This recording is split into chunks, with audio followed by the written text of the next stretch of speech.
City cable news కి స్వాగతం. ముందుగా బులెటిన్ లో హెడ్లైన్స్.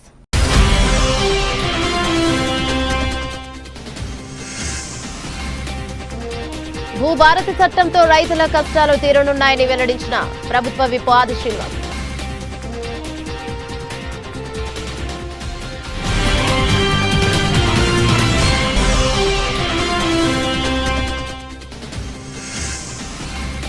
తెలంగాణ రాష్ట్రం కోసమే పుట్టిన పార్టీ బీఆర్ఎస్ అని పేర్కొన్న మాజీ కరీంనగర్ ఎంపీ బోయినపల్లి వినోద్ కుమార్.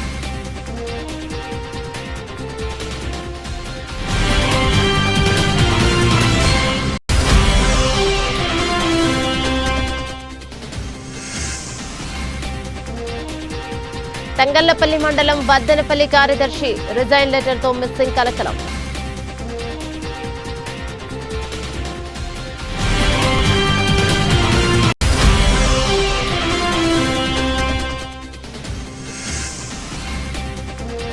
అధికార పార్టీ నాయకుల ఒత్తిళ్లతోనే సెక్రటరీలు విధులు నిర్వహించలేకపోతున్నారని ఆరోపించిన టీఆర్ఎస్ నేతలు.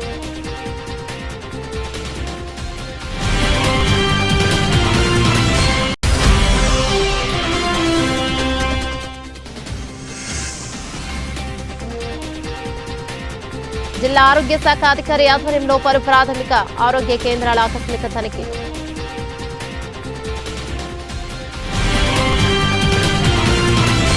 డీటెయిల్స్ చూస్తే ధరణి చట్టంతో రైతులు ప్రజలు పడ్డ ఇబ్బందులు నూతన భూభారతి చట్టంతో దూరం కానున్నాయని ప్రభుత్వ విప్ వేములవాడ ఎమ్మెల్యే ఆది శ్రీనివాస్ తెలిపారు. రాష్ట్ర ప్రభుత్వం ప్రతిష్టాత్మకంగా అమలు చేస్తున్న భూభారతి చట్టంపై రుద్రంగిలో అవగాహన సదస్సును మంగళవారం నిర్వహించగా ముఖ్య అతిథులుగా ప్రభుత్వ విప్ కలెక్టర్ సందీప్ కుమార్ ఝా హాజరయ్యారు.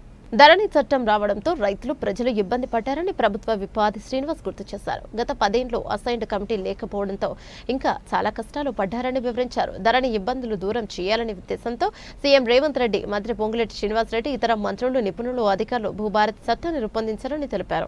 భూముల విషయంలో రైతులు ఎట్టి పరిస్థితుల్లోనూ ఇబ్బంది పడవద్దని సీఎం రేవంత్ రెడ్డి ఆశయమని స్పష్టం చేశారు. అతి తక్కువ కాలంలోనే భూభారతి చట్టాన్ని అమలు చేసేందుకు రాష్ట్ర వ్యాప్తంగా 4 మండలాల్లో పైలట్ ప్రాజెక్టు కింద అమలు చేస్తున్నారని తెలిపారు. వీటిలో ఏమైనా ఇబ్బందులు, సమస్యలు ఎదురైతే వాటిని పూర్తి స్థాయిలో పరిష్కరించి త్వరలోనే రాష్ట్ర వ్యాప్తంగా అమలు చేస్తున్నామని వెల్లడించారు. రైతును రాజును చేయాలనేది ప్రభుత్వ ఉద్దేశమని, ఇందులో భాగంగానే రుణమాఫీ చేసిందని తెలిపారు. దాదాపు 20,000 కోట్ల రుణమాఫీ చేసిందని వెల్లడించారు. సన్న రకం ధాన్యం పండించే రైతులకు క్వింటాలకు అదనంగా 500 ప్రభుత్వం అందజేస్తుందని తెలిపారు. పెద్దపల్లి జిల్లాలోని రైతులు దీని ద్వారా దాదాపు 32 కోట్ల లబ్ధి అదనంగా పొందారని విప్ వెల్లడించారు. సన్న రకం ధాన్యంతో సన్న బియ్యం పేదలు సద్వినియోగం చేసుకుంటూ ఆనందంగా ఉన్నారని తెలిపారు. భూభారతి చట్టం రైతుల చుట్టమని వివరించారు. అనంతరం కలెక్టర్ సందీప్ కుమార్ ఝా ధరణి చట్టం, భూభారతి చట్టంలోని వివరాలు, విభేదాలను, లాభాలను వివరించారు. జిల్లాలోని అర్హులైన వారందరి భూ సమస్యలు భూభారతి చట్టంలో భాగంగా పరిష్కరిస్తామని, హక్కులు పంపిణీ చేస్తామని కలెక్టర్ సందీప్ కుమార్ ఝా తెలిపారు. సందర్భంగా కలెక్టర్ ధరణి, భూభారతికి మధ్య వ్యత్యాసాలు, దరఖాస్తుదారులకు ఇబ్బందులు లేకుండా భూభారతిలో పొందుపరిచిన అంశాలపై అవగాహన కల్పించారు. అనంతరం కలెక్టర్ సందీప్ కుమార్ ఝా మాట్లాడారు. క్షేత్రస్థాయిలో నెలకొన్న భూ సమస్యలను భూభారతి ద్వారా శాశ్వత పరిష్కారం దొరుకుతుందని తెలిపారు. మనుషులకు ఆధార్ నెంబర్ మాదిరిగా భూములకు భూధార్ నెంబర్ ఇస్తారని వెల్లడించారు. సదస్సు అనంతరం స్థానిక రైతులు, ప్రజల సమస్యలు విని దరఖాస్తులు స్వీకరించారు. కార్యక్రమంలో market committee chairman Chelakala Tirupati, Chandurthi తహసీల్దార్ శ్రీనివాస్, అధికారులు, రైతులు తదితరులు పాల్గొన్నారు. తెలంగాణ ప్రత్యేక రాష్ట్ర సాధన కోసం ఏర్పడిన పార్టీ టీఆర్ఎస్ పార్టీ అని కరీంనగర్ మాజీ ఎంపీ వినోద్ కుమార్ అన్నారు. ఈ రోజు సిరిసిల్లలోని తెలంగాణ భవన్ లో ఏర్పాటు చేసిన మీడియా సమావేశంలో టీఆర్ఎస్ నాయకులతో కలిసి ఆయన మాట్లాడారు.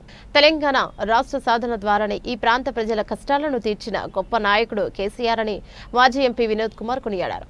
తెలంగాణ రాష్ట్రంలో ఆత్మగౌరవంతో బతికిన ప్రజలు నేడు కాంగ్రెస్ పాలనలో ఎలా గోసపడుతున్నారో కల్లారా చూస్తున్నామన్నారు.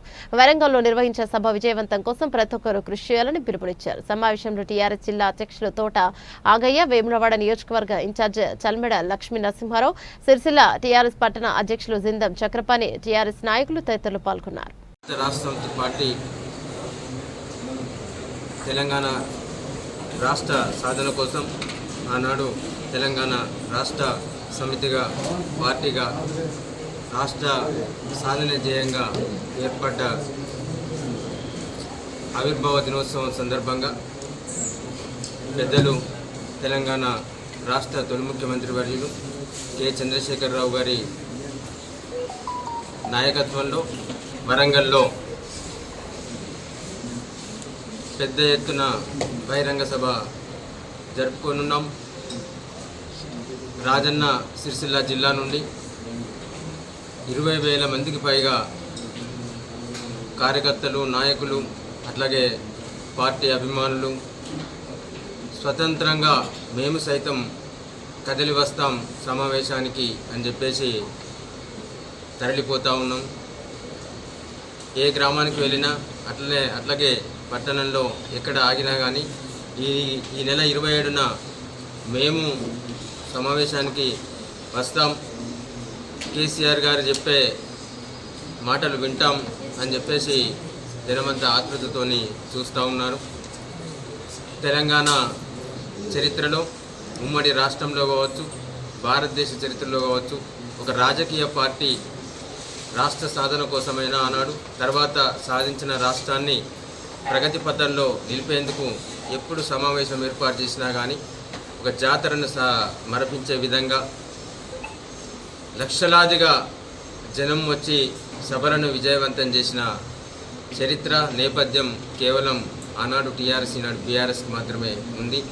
ఏ రాజకీయ పార్టీ కూడా జనం పెద్ద ఎత్తున తరలి వచ్చి విజయవంతం చేసి ఆశీర్వదించిన నేపథ్యం ఇంకో రాజకీయ పార్టీకి లేదు. కేవలం అది బీఆర్ఎస్కి మాత్రమే వచ్చింది.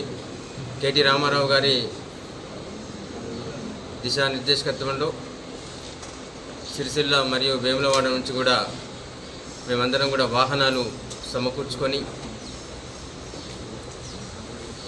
వ్యక్తిగతంగా వాహనాలు ఉన్న వాళ్ళు కూడా మేము సైతం వరంగల్ బహిరంగ సభకు తరలి వస్తామని చెప్పేసి చెప్తా ఉన్నారు.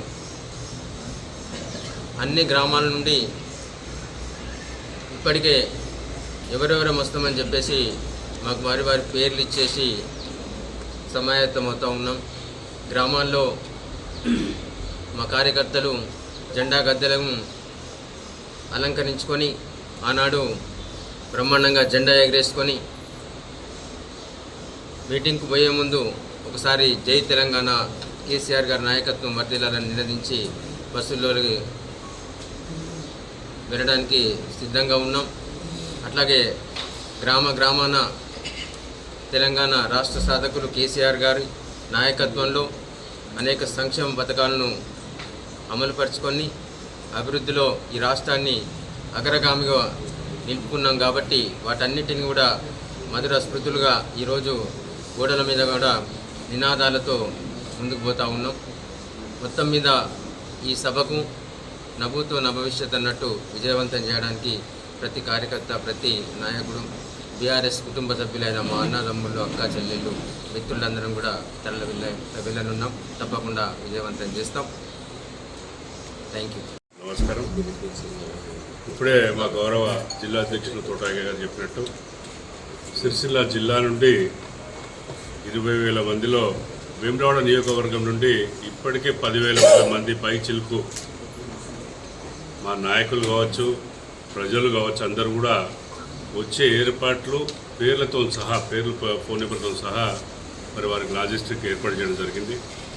ఇంకా రెట్టింపు జనాలు వస్తా అన్నా కూడా మరి ఇక్కడ అక్కడికి వెళ్ళేదానికి బస్సులు కానీ వ్యాన్లు కానీ ఇంకా అందుబాటులో లేవు. కాబట్టి మరి చూద్దాం ఆఖరి వరకు ఇంకెంతమంది వస్తారని. వారు చెప్పినట్టు ఏం కోల్పోయినాం ఈ 16 నెలల్లో, మేము నిరాశ చెందినాము. మరి నిస్సాయులుగా మమ్మల్ని మోసం చేసి ఈ కాంగ్రెస్ గవర్నమెంట్ ఏర్పడింది. మళ్ళొకసారి ఉద్యమించి వారికి బుద్ధి చెప్పే కాలం ఆసన్నమైందని మరి వారందరూ కూడా దృఢ సంకల్పంతో ఉన్నారు. వాస్తవంగా ఏం జరిగింది 10 సంవత్సరాల్లో బేరీ చేసుకుంటే, కాంగ్రెస్ పార్టీ కేవలము ఏ విధంగానైనా పవర్లోకి రావాలని ఏదో అర్రాస్ పాటలాగా ఆసరా పెన్షన్ 2,000 ఇస్తే 4,000 ఇస్తామని, లేదంటే రైతు భరోసా, రైతు బంధు 10,000 ఇస్తే 10,000 ఇస్తామని, కళ్యాణ లక్ష్మి 1,116 ఇస్తే మేము తులం బంగారం ఇస్తామని అన్ని అబద్ధ హామీలు చెప్పి పాపం ప్రజలను మభ్యపెట్టి ఓట్లు ఇప్పించుకొని వాళ్ళని ఇలా అన్ని రంగాలలో మరి వదిలేసిండ్రు. ఏది కూడా నిర్వహిస్తున్నారు వాళ్ళ కర్తవ్యం అని చెప్పి ప్రజలు చాలా ఓపికతో చూసిండ్రు. మా నాయకులు గౌరవ కేసీఆర్ గారు కూడా మరి కొత్త గవర్నమెంట్ను అప్పుడే మనం ఏమన్నా మరి బాగుండదు, కొంతకాలం నడిచిన తర్వాత వాళ్ళ పద్ధతి ఏముంది, వాళ్ళు ఎలా నడుపుతారని ఒక 16 నెలలు ఓపికగా చూడడం జరిగింది. ఈ రాష్ట్రాన్ని ముందటికి పురోగతి తీసుకుపోవాలన్నా మరి వెనుక వైపు నడుపుతున్నారు. మళ్ళొక్కసారి ఏదైతే నినాదంతో తెలంగాణ తెచ్చుకున్నామో ఆ నినాదాన్ని వమ్ము చేసి మళ్ళీ ఆంధ్ర పాలకులు ఇవాళ చూస్తూ ఉన్నారు కృష్ణానదిపై ఏం జరుగుతుందనేది. 700 పైచిలకు టీఎంసీల నీళ్లు తీసుకపోతే కేవలం తెలంగాణకు 225 టీఎంసీలు వచ్చినాయి. ఏదో వాళ్ళు వ్యవసాయం దండుగా అనే ఒక ప్రక్రియలో ఇవాళ మేడిగడ్డను రాజకీయ కోణం నేను ఆలోచించి ఇవాళ తెలంగాణ రైతాంగాన్ని ఒక భారతదేశానికే అతి చిన్న వయసున్న 29వ రాష్ట్రంగా ఏర్పడ్డ ఈ తెలంగాణను కేవలం 9.5 సంవత్సరాలలో ఒక ఉన్నత స్థాయికి అభివృద్ధి చెందే కార్యక్రమాన్ని చేపట్టి తెలంగాణ రాష్ట్రం మన గౌరవ ముఖ్యమంత్రి గారి నాయకత్వంలో మరి ఎంతో పురోగతి చెందిన ఇందిరమ్మ రాజ్యం అంటే మనకు తెలుసు. సిరిసిల్లలో 9 మండలాలు ఉంటే ఎప్పుడు ప్రకటించిన కరువు ప్రకటించిన 9 మండలాలు ఎప్పుడు కరువుగా ఉండే. మరి ఆ పరిస్థితి నుండి మరి ఇక్కడ వ్యవసాయాన్ని ఇంకో స్థాయికి తీసుకుపోయి ఇలా మరి ఇలా మలకపట్టి ప్యాకేజ్ 9 మలకపట్టి దగ్గర రావచ్చు అప్పర్ మానేరు వరకు మరి రివర్స్ పంపింగ్ ద్వారా మరి కొన్ని లక్షల ఎకరాలను సాగులకు తీసుకొచ్చిన ఘనత ఎవరిదంటే కేసీఆర్ గవర్నమెంట్. 42 సంవత్సరాలు మన ఉమ్మడి రాష్ట్రంలో కాంగ్రెస్ పరిపాలించింది. 18 సంవత్సరాల్లో టీడీపీ పాలించినా కూడా ఈ 50 సంవత్సరాల్లో ఈ ప్రాంతానికి ఒరిగింది ఏం లేదు. కేవలం సాధించుకున్న తెలంగాణలో కేసీఆర్ గారి నాయకత్వంలో ఇక్కడున్న మా గౌరవ మాజీ మంత్రులు కేటీఆర్ నాయకత్వంలో ఈ ప్రాంత సిరిసిల్ల ప్రాంతాలంతా కూడా సస్యజమైన ఘనత ఎవరిదంటే కేసీఆర్ గారు. మరి ఈ ప్రాంత ప్రజలందరూ కూడా మళ్ళొక్కసారి కరువుకు గురవుతూ ఉన్నారు, మీరందరూ కూడా చూస్తూ ఉన్నారు. దాన్ని మళ్ళొక్కసారి నిరసనగా నిస్సహాయాలుగా మేము చేయగలిగేది ఏంది, నిరసన వ్యక్తం చేయాలి. మరి తెలంగాణ రాష్ట్రాన్ని తెచ్చుకున్న తెలంగాణ రాష్ట్రాన్ని మళ్ళీ వమ్ము చేయకుండా మళ్ళీ పురోగతి కావాలంటే కేసీఆర్ నాయకత్వమే రావాలి అని గ్రహించి ఇలా భారీ ఎత్తున మేము వస్తాము, ఈ సభను సక్సెస్ చేసి మీ వెనువెంటనే ఉన్నామని ప్రక్రియలో మరి అనేక మంది ప్రజలు కూడా మాకు చెప్తా ఉన్నారు, మేము వస్తామని చెప్తా ఉన్నారు. తప్పకుండా మరి ఈ సభ భారీ ఎత్తున మీ కని వినే రీతిలో సక్సెస్ అవుతుంది. తప్పకుండా మరి మళ్ళీ ఈ కేసీఆర్ మీద నమ్మికతో మళ్ళీ ఒక 3-3.5 సంవత్సరాల్లో ఈ గవర్నమెంట్ మళ్ళీ బీఆర్ఎస్ గవర్నమెంట్ వచ్చి ఈ రాష్ట్రాన్ని పురోగతి దిశలో పోతుందని ప్రజలందరూ కూడా దృఢ సంకల్పిస్తున్నారు. తప్పకుండా మేము కూడా వారికి పిలుపునిస్తున్నాం. మీరు ఏ విధంగా రాగలిగితే ఆ విధంగా రావాలి, మరి సభను ఇంకా భారీ ఎత్తున సక్సెస్ చేయాలి అనేది చెప్పడం జరుగుతోంది. ఇప్పుడే మా గౌరవ అధ్యక్షులు ఆగయ్య గారు చెప్పినట్టు మరి జెండా ఎగిరేసుకోవాలి. అక్కడికి వెళ్ళి మరి బస్ ఎక్కి ఇమీడియట్గా పోయి తొందరగా పోయినట్టయితే సభ ప్రాంగణానికి చేరుతారు. ఏ మాత్రం ఆలస్యం చేసినా కూడా మరి ఈ ట్రాఫిక్ ఎక్కువ ఉంటుంది కాబట్టి మధ్యలోకి వెళ్ళి వాపసు రావాల్సి వస్తుంది. ఆ జాగ్రత్త తీసుకోవాలని మీ ద్వారా సూచిస్తాం. నా నమస్కారాలు. మరి ఈరోజు రాజన్న సిరిసిల్ల జిల్లా ముఖ్యమైన నాయకత్వం మొత్తం కూడా మీ ముందున్నాం మేమందరము. మరి ఇప్పుడే జిల్లా అధ్యక్షులు తోట ఆగయ్య గారు, అదేవిధంగా వేములవాడ శాసనసభ నియోజకవర్గ ఇన్ఛార్జ్ చర్మల లక్ష్మీశ్వరరావు గారు సవివరంగా అన్ని విషయాలు కూడా మీ దృష్టికి తీసుకొచ్చారు. ఏర్పాట్ల గురించి వెళ్ళి ఎంతమంది 27వ తారీఖు నాడు ఇక్కడి నుంచి వెళ్ళి తరలి వస్తున్నారు, అవన్నీ విషయాలు కూడా చాలా స్పష్టంగా మీ దృష్టికి తీసుకురావడం జరిగింది. మీకు అందరికీ తెలుసు, మేము ఈ సభ భారీ బహిరంగ సభ తెలంగాణ రాష్ట్రం ఏర్పాటు కోసమే పుట్టినటువంటి పార్టీ గులాబీ జెండా 25 సంవత్సరాల క్రితం మరి ఏప్రిల్ 27, 2001 హైదరాబాద్లో జలదృశ్యంలో పార్టీ జెండాను ఆవిష్కరించి ఈ పార్టీకి ఏకైక అంశం నాడు తెలంగాణ రాష్ట్ర ఏర్పాటు మాత్రమే. ఇది ఒక రాజకీయ పార్టీగా తీర్చిదిద్దవలసిన అవసరం ఉన్నది. ఒక రాష్ట్రం ఏర్పడాలంటే పార్లమెంట్లో బిల్లు ద్వారా రాష్ట్రాలు ఏర్పడతాయి. ఇది రాజ్యాంగంలో డాక్టర్ బిఆర్ అంబేద్కర్ గారు రచించినటువంటి రాజ్యాంగంలో ఆర్టికల్ 3లో చాలా స్పష్టంగా పార్లమెంట్లో బిల్లు పాస్ అయి రాష్ట్రం ఏర్పాటు చేసుకోవాలి. ఇవన్నీ 27 ఏప్రిల్ 2001 కంటే ముందు కేసీఆర్ గారు చాలామంది ఉద్యమకారులు, మిత్రులు, మేధావి వర్గంతో చర్చించి ఒక ఆలోచనకు వచ్చి కేవలము పార్లమెంట్లో బిల్లు పెట్టాలి, బిల్లు పాస్ కావాలి. 1969లో జరిగినటువంటి ప్రత్యేక తెలంగాణ రాష్ట్ర ఉద్యమంలో 360 మంది విద్యార్థులు ఆ రోజు బలిదానమైనరు. కాంగ్రెస్ పార్టీ శ్రీమతి ఇందిరాగాంధీ గారి నాయకత్వాన్ని అక్కడ, మరి ఇక్కడ బ్రహ్మాందరెడ్డి గారు ముఖ్యమంత్రి ఉండే, కాల్చి ఇనుప బూట్లతోని అణిచేసారు ఆ ఉద్యమాన్ని. కాల్చేసారు, 360 మంది విద్యార్థులు కాల్చేసారు. మరి ప్రత్యేక రాష్ట్ర ఆకాంక్ష తెలంగాణ ప్రజల్లో ఉంది. నాడు మీకు అందరికీ తెలుసు, 2001లో నేను అప్పుడు వరంగల్ కోర్టులో న్యాయవాది, అప్పుడే హైకోర్టుకు షిఫ్ట్ అయినా. ఏ రోజు పేపర్ చూసినా ఏమవుపడేది మనకి, ఎక్కడో దగ్గర రైతుల ఆత్మహత్య, ఎక్కడో దగ్గర యువకుల్ని ఈ గుట్టలు తీసుకుపోయి నక్సలైట్ అని చెప్పి పోలీసులు కాల్చి చంపేయడం, అలజడి. రోజు పేపర్ చూస్తే అలజడి, ఎక్కడో దగ్గర రక్తపాతం తెలంగాణలో. ఎందుకు తెలంగాణకి గోస అంటే, తెలంగాణకు రావాల్సినటువంటి నీళ్లు, తెలంగాణకు రావాల్సినటువంటి ఉద్యోగ అవకాశాలు, తెలంగాణలో ఖర్చు పెట్టవలసినటువంటి నీళ్లు, నిధులు, నియామకాలు, వీటిపైన కేసీఆర్ గారి నాయకత్వాన ఆనాడు మరి క్షుణ్ణంగా చాలా లోతుగా పరిశీలన చేసి ఒక రాష్ట్రం ఏర్పాటైతేనే సమస్యలు పరిష్కారం అవుతాయి అని చెప్పి ఒక ఆలోచనకు వచ్చి ఈ మాట్లాడుతున్నది. బీఆర్ఎస్ పార్టీ 3 సంవత్సరాల పార్టీ కదా, 25 సంవత్సరాలు ఇట్లా చేసుకుంటారు. నేను ఫస్ట్ కాంగ్రెస్ పార్టీ నాయకులు అడుగుతున్నా, కాంగ్రెస్ పార్టీ పేరు ఎన్నిసార్లు మార్చుకున్నో తెలుసా? కాంగ్రెస్ లీడర్లకి కాంగ్రెస్, ఇండియన్ నేషనల్ కాంగ్రెస్ అయి కాంగ్రెస్ మళ్ళీ వచ్చింది ఇండియన్ నేషనల్ కాంగ్రెస్. అచ్చా, తర్వాత రెడ్డి కాంగ్రెస్, యూ కాంగ్రెస్, ఎస్ కాంగ్రెస్, ఎన్ని కాంగ్రెస్లు అయితే ఆఖరికి ఇప్పుడు ఏమైపోయింది, వాళ్ళకు గుర్తులు కాడెట్లు గుర్తుండే. కాంగ్రెస్ లీడర్కి ఎవరిని గుర్తు లేకపోవచ్చు. నేను చిన్న పంచాయతీ విద్యార్థి రాజకీయాలు ఉన్నా కాబట్టి తెలిసిన, మా ఊర్లో పల్లెటూర్లో కాడెట్ల గుర్తుండే కాంగ్రెస్కి. కాడెట్ల గుర్తు తర్వాత ఆవుదుడ గుర్తు తర్వాత చేయి గుర్తుకు మళ్ళీ దాంట్లో ఇంకొకటి తరాజు గుర్తు. ఇన్ని కాంగ్రెస్లు ఉన్నాయి ఈ దేశంలో పడ్డ. కాబట్టి కాంగ్రెస్ పార్టీ కూడా చాలాసార్లు పేరు మార్చుకున్నది. భారతీయ జనతా పార్టీ, భారతీయ జనసంఘ్, జనతా పార్టీ, భారతీయ జనతా పార్టీ. అర్థమైందా? ఒక కమ్యూనిస్ట్ పార్టీలో చీల్కుంటే వేరే తప్పితే కానీ పేరు మార్చుకోలేదు. ఏ పార్టీ ఆ పార్టీ ఉంటుంది. జై తెలంగాణ. తంగలపల్లి మండలం బద్దనపల్లి గ్రామ కార్యదర్శి రాజకీయ ఒత్తులతో రిజైన్ చేస్తున్నట్టు జిల్లా పంచాయతీ అధికారులకు వాట్సాప్ ద్వారా పంపిన లెటర్ మండలంలో చర్చనీయాంశంగా మారింది. రాజకీయ ఒత్తిళ్లే ప్రధాన కారణం మండలంలో పలువురు పేర్కొంటున్నారు. గత కొన్ని రోజుల నుండి గ్రామంలో రాజకీయ పార్టీ నాయకుల ఒత్తిళ్ల కారణంగా తాను గ్రామంలో విధులు నిర్వహించలేని అధికారులు వినవించుకుంటున్నట్లు తెలుస్తోంది. ఏకంగా జిల్లా కలెక్టర్ని కలిసి తనను వేరే చోట్లకు బదిలీ చేయాలని కోరినట్లు తన తోటి అధికారులు చెప్తున్నారు. ఈ రోజు రిజైన్ లెటర్ను రాసి అధికారుల కుటుంబ సభ్యులకు పంపడంతో అసలు విషయం వెలుగులోకి వచ్చింది.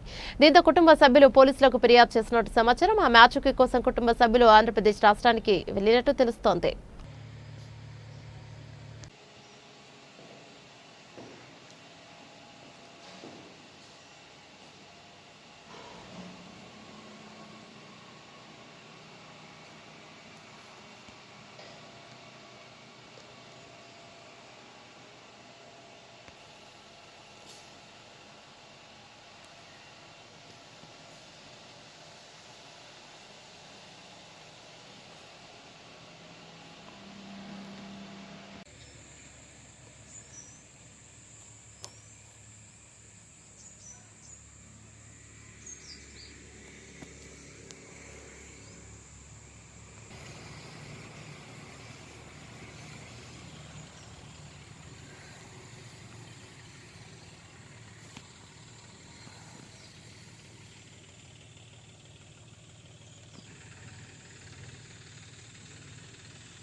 తంగలపల్లి మండలం బద్దనపల్లి గ్రామానికి చెందిన గ్రామ పంచాయతీ సెక్రటరీ విధులకు ఆటంకం కలిగిస్తున్న అధికార పార్టీ నాయకుడు తీరును బీఆర్ఎస్ పార్టీ జిల్లా మాజీ సర్పంచ్ ఫోరం అధ్యక్షుడు మాట్ల మధు ఎంపీడీఓ కార్యాలయం వద్ద నిర్వహించిన మీడియా సమావేశం ఖండించారు. బద్దనపల్లి గ్రామంలో అధికార పార్టీ నాయకుడి వల్ల గ్రామంలో విధులు చేయలేకపోతున్నారని తన తండ్రికి తెలిపిన లెటర్ రాయడంతో జిల్లాలో తీవ్ర చర్చనీయాంశమైంది. సోమవారం రోజున జిల్లా పంచాయతీ అధికారికి తంగలపల్లి ఎంపీడీఓకు రాజీనామా లెటర్ వాట్సాప్ ద్వారా ఆమె ప్రకటించారని తెలిపారు. ఇలా కొందరు నాయకులు అధికారులపై ఒత్తిడి తీసుకొస్తూ వారి విధులకు ఆటంకం కలిగిస్తున్న వారిపై చర్యలు తీసుకోవాలని ఈ సందర్భంగా వారు డిమాండ్ చేశారు. కార్యక్రమంలో సిలివేరి చిరంజీవి, కుర్మ రాజు, బండి దేవేందర్, ఎల్లయ్య, జగన్, మోతే మహేష్ యాదవ్, గుండు ప్రేమ్ కుమార్, అమర్రావు, శ్రీధర్, అనిల్ గౌడ్, అప్రోచ్, మల్లారపు నరేష్ తదితరులు పాల్గొన్నారు. రాజన్న సిరిసిల్ల జిల్లాలో తంగలపల్లి మండలంలోని బద్దనపల్లి గ్రామ సెక్రటరీ ప్రియాంక గారిపై బద్దనపల్లి గ్రామంలో కాంగ్రెస్ నాయకులు ఒత్తిడి తీసుకొచ్చి మేము చెప్పిన పని చేయాలి, ప్రతి విషయంలో మా ప్రభుత్వం మాది కాబట్టి మేమే రాజుల మేమే మంత్రులు అనే నినాదంతో సెక్రటరీ గారిని మనోవేదన గురి చేసి వారిని వాళ్ళ వృత్తి వాళ్ళకు సంబంధించిన పంచాయతీ సెక్రటరీకి సంబంధించిన గ్రామంలోని పని చేయకుండా అడ్డుపడుతూ వారి సొంత లాభం పొందాలని ఉద్దేశంతో కొంతమంది కాంగ్రెస్ నాయకులు వారిని ఇబ్బంది పెట్టడం జరిగింది. ఇందిరమ్మ రాజ్యంలో ప్రజాపాలనలో మహిళలకు జరిగిన అన్యాయం చాలా ఘోరమైన పరిస్థితి. రాజన్న సిరిసిల్ల మహిళా లోకమంతా సిగ్గుపడే విధంగా ఈరోజు సిరిసిల్లలో జరుగుతూ ఉన్నది.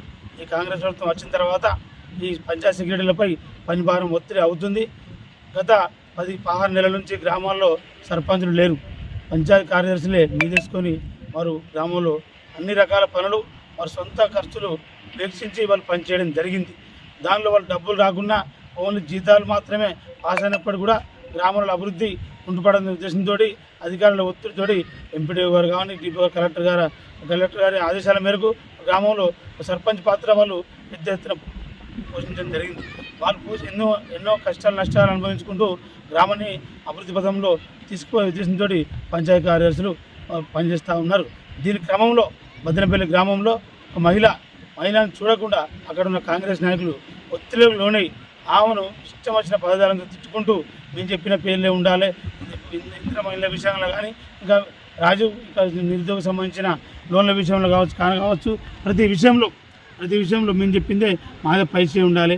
ఇందిరమ్మ కమిటీలను ఏర్పాటు చేసిన ప్రభుత్వం నలుగురికి మాత్రం పరిమితమై చట్టబద్ధత ఉందని చెప్పుకుంటూ గ్రామసభలు లేకుండా వాళ్ళు నలుగురు రాసిన పేర్లనే అజమాయిస్తూ చెల్లిస్తూ ఈ పేర్లు ఫైనల్ చేయాలని వారు ఒత్తిడి తీసుకొస్తూ ఉన్నారు.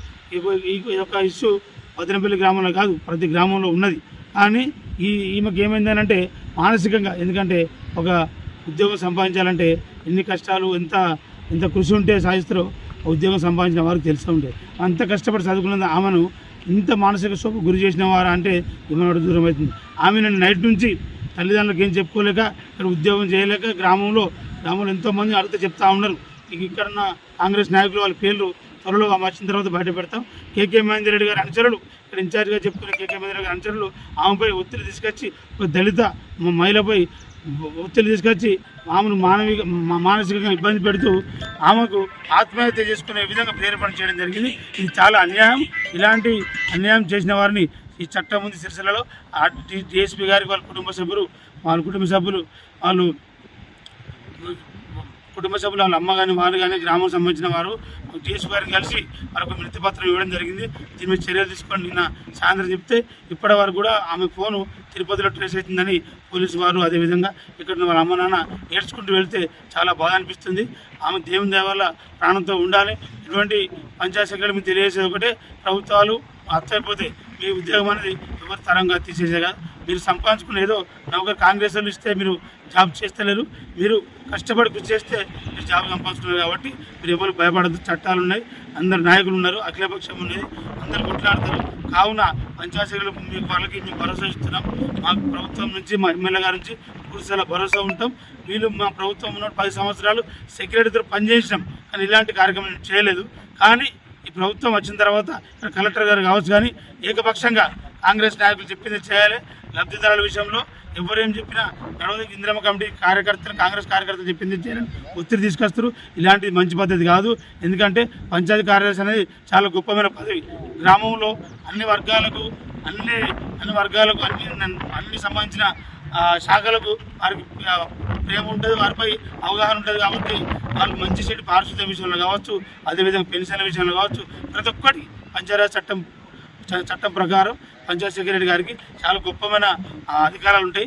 వారిని కొన్ని విషయాలలో అది ఎక్కడ ఇందిరమ్మ కమిటీలు కానీ ఎక్కడ కానీ ఎవరు తలదూర్చదు. ఎందుకంటే వాళ్ళకుంటే స్వేచ్ఛ కాకుంటే ఎవరు ఉన్నోళ్ళు ఎవరు లేనోళ్ళు ఎవరికి ఏం చేయాలని సెక్రటరీ గారికి తెలుసు. మీరు ఏమైనా ఇందిరమ్మ కమిటీలో మీరు సలహాలు ఇవ్వదలుచుకుంటే ఇవ్వాలి. కానీ మీరు ఆమె అజమాయిషీ చేసేందుకు మీరు ఎవరు, మీకు ఏమున్నది? కలెక్టర్ ఎట్లా చేయమని చెప్పండి. ఇలాంటి కార్యక్రమాలు చేపడద్దు. మీరు ఏమంటే సలహాలు సూచనలు చేయాలి, కానీ మీరే పెద్ద మంత్రుల లెక్క మీరు ఎమ్మెల్యే లెక్క ఫీల్ కావద్దని హెచ్చరిస్తూ ఉన్నాం. ఇలాంటి పునరుద్ధరణ కావద్దని ఎంపీడీఓ గారికి చెప్పినాం. ఈపీఓ గారు కూడా మనం విధిపత్రం ఇస్తాం. ఇలాంటి కార్యక్రమాలు ఒత్తిళ్లు పంచాయతీ సెక్రటరీ మీద చూపెట్టద్దు. మీ దమ్ము ధైర్యం ఉంటే ప్రజాపాలన అంటారు కదా, సర్పంచ్ ఎలక్షన్ పెట్టండి. పెట్టిన తర్వాత మీ సర్పంచ్ తోటి ఒక నిధి ఏర్పాటు చేసి వాళ్ళకు ఇచ్చి గ్రామాలు అభివృద్ధి చేయాలి తప్పితే ఇట్లా ఒత్తిడి తీసుకుపోయి మీరు ఫైరోగాలు చేయొద్దని హెచ్చరిస్తాను. ఖబర్దార్ కాంగ్రెస్ నాయకులారా, ఇది మంచి పద్ధతి కాదు. మహిళలంటే గౌరవం ఉండాలి మనకు. మీలో మీ అక్క చెల్లెలు ఇదే జరిగితే మీరు మాట్లాడితే మీరు ఊరుకుంటారా? దీని మీద మీరు సమాధానం చెప్పాలి. ఇలాంటి పునరుద్ధరణ అయితే మాత్రం మేము ఊకోము, దేనికైనా సిద్ధంగా ఉంటాం. వారిపై పంచాయత్ సెక్రటరీలకు పూర్తిగా మద్దతు పలుకుతా ఉన్నాం. వాళ్ళ మీద అధికారం ఉన్నారు కాబట్టి వాళ్ళు క్వశ్చన్ చేస్తే పొద్దుగా మా కలెక్టర్గా మా మీద ఏం చర్య తీసుకుంటారో భయం గురై బయటకు రావడం లేదు. కావున మేము చెప్తా ఉన్నాం, ఇవ్వలేకైనా ప్రజాస్వామ్యంలో అన్ని హక్కులు అందరికీ ఉన్నాయి. ఓన్లీ మీకు ఇందిరమ్మ కమిటీలకు లేవు. మీరు గమనించాలి, మీరు ఏమైనా తెలుసుకోవాలి. కానీ ఇలాంటి పిచ్చి పనులు చేసి ఇబ్బంది పెట్టకూడదని నేను హెచ్చరిస్తా ఉన్నాను. రాజన్న సిరిసిల్ల జిల్లా ఆరోగ్య శాఖ అధికారి డాక్టర్ రజిత ఆధ్వర్యంలో ప్రత్యేక వ్యాధి నిరోధక కార్యక్రమం నిర్వహించారు. పుట్టిన పిల్లల నుంచి 5 సంవత్సరాల్లో పిల్లలందరికీ 21వ తేదీ నుంచి 29వ తేదీ వరకు వ్యాధి నిరోధక టీకాలు తీసుకోవాలని సూచించారు. పిల్లలకు మిస్సింగ్ పిల్లలు నిర్ణీత సమయంలో ప్రత్యేక వ్యాధి నిరోధక టీకాలు వేయించేందుకు గ్రామాలలో ప్రత్యేక శిబిరాలు నిర్వహిస్తున్నామని డాక్టర్ రజిత తెలిపారు. అన్ని ఆరోగ్య కేంద్ర పరిధిలో ఈ కార్యక్రమం నిర్వహించబడుతుందని పిల్లలు తల్లిదండ్రులు తప్పకుండా వినియోగించుకోవాలని సూచించారు. కార్యక్రమంలో భాగంగా ఆకస్మిక తనిఖీలు చెర్లవంచ ప్రాథమిక ఆరోగ్య కేంద్రము, లక్ష్మీపురం ఉప ఆరోగ్య కేంద్రంను, నేరెల ప్రాథమిక ఆరోగ్య కేంద్రంతో పాటు జిల్లాల ఆరోగ్య ఉప కేంద్రంను తనిఖీ చేశారు. వ్యాధి నిరోధక టీకాలు తీసుకుని పిల్లల లిస్టును అన్ని వ్యాక్సిన్లు అందుబాటులో ఉంచుకోవాల్సిందిగా ఏఈఎఫ్ఐ వ్యాధి నిరోధక ప్రతికూల ప్రభావాల కిట్టు అందుబాటులో ఉంచుకోవాల్సిందిగా సిబ్బంది దిశానిర్దేశం చేశారు. ఈ కార్యక్రమంలో DIO doctor Sampath Kumar, Y Naveena, విసిసిఎంలు పాల్గొన్నారు. బులెటిన్ ముగించే ముందు హెడ్లైన్స్ మరోసారి.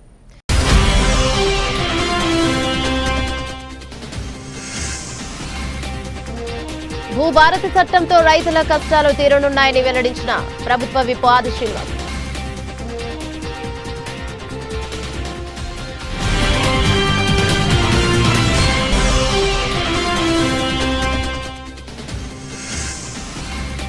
తెలంగాణ రాష్ట్రం కోసమే పుట్టిన పార్టీ బీఆర్ఎస్ అని పేర్కొన్న మాజీ కరీంనగర్ ఎంపీ బోయినపల్లి వినోద్ కుమార్.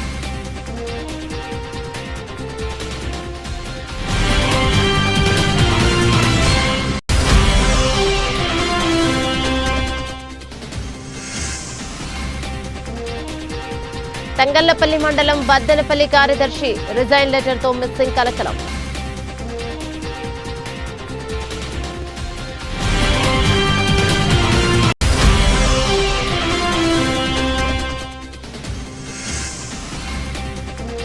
అధికార పార్టీ నాయకుల ఒత్తిళ్లతోనే సెక్రటరీలు విధులు నిర్వహించలేకపోతున్నారని ఆరోపించిన టీఆర్ఎస్ నేతలు.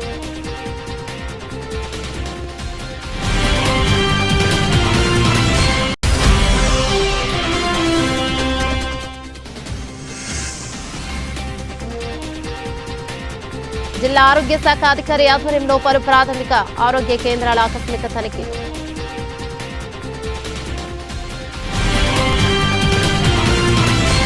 ఇవే బులెటిన్ డీటెయిల్స్. మరో బులెటిన్లో మళ్ళీ కలుసుకుందాం. అంతవరకు సెలవు. నమస్తే.